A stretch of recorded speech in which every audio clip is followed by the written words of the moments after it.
dadka ku nool magaalada Kismaayo ayaa dhacdo aad u naxdin badan argagaxeedana leh saaka kuwa bariisteen taas oo la yaab ku noqotay shacabka iyo maamulka degmada.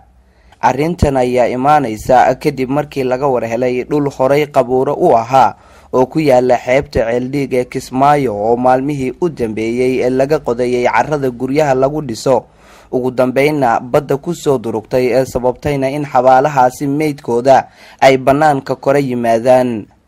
Mas'uuliyiinta magaalada Kismaayo oo goobta kula hadlay saxaafadda ayaa ugu baaqay dadka ka shaqeeya dhismayaasha guryaha inaysan ku xadgudbin dhulka qabuuraha ah. Waa kan gudoomiye Timajilic oo arrintaasi ka hadlaya. halka tuman waa meydad saad arkaysaan waxa darbiyada ka soo wada jeedo fuustooyinka halka laga arkaa waa meydad dadkii Soomaaliyeed oo waayo hor intay lagu aasi jiray meesha waxa weeye waxan sidaas sameeyayna waa dad carro ka guranaya meesha oo baabuur wata oo si ay ciid ay gurtaan oo guryaha ugu dhistaan helaan ama u gataan waxay rabaan inay meydkii inta soo saaraan ciidii meydka lagu aasay la soo baxaan. wali meeynu aragnay waxa soo kale kulli anigu intaan jiray dadka weyn hadda carradan ma joogaan malanaya mana arag mana maqal waxa soo kale. Gudoomiyaha ayaa si cara leh u sheegay in lala dagaalo oo kuwan falkan ku dhaqaaqay waxa uuna shacabka ku amray in gawaarida carro rogaha loo yaqaano ee carrada ka qaada goobta la dhagax tuuro markii ay doonaan inay meesha ay carro ka qodaan. kuwani dabiir ma leh inaynu awood intaynu leenahay isugu geeyno inaynu la diriro wax noocaas gacmaheena inaynu kula diriro sharciga inaynu kula diriro si walba inaynu la diriro baabuurkii aynu aragno halka soo galiya dadku inay dhagax iyo ciid iyo waxay qaataan bay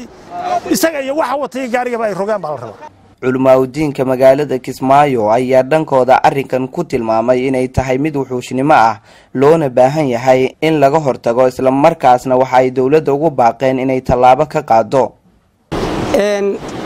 ruuxa marka uu dhinta aadamiga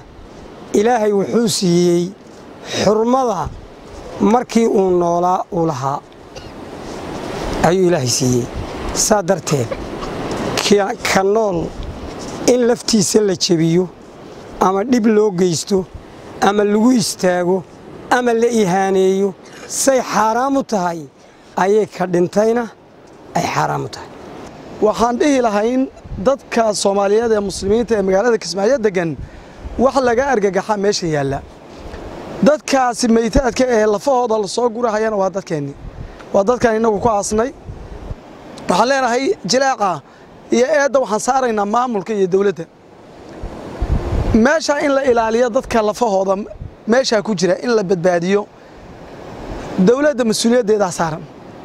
in ay dadka ka celiso kama ay celi waayeen oo baabuurta soo galaysa iyo kuwa carrada qodahaya kii lagu arko carrada qodina la ganaaxo oo la xidho baabuurtana lala wareego. falkan naxdinta leh ayaa loo aaneynaya dadka ka ganacsada ciidda lagu dhiso guryaha iyo gawaarida carro rogaha loo yaqaano iyo in carradii ay ka dhameeyeen xabaalaha badda ka agdhow. Cabdullaahi Xuseen Kilaas, telefishinka caalamiga Ariel, Kismaayo.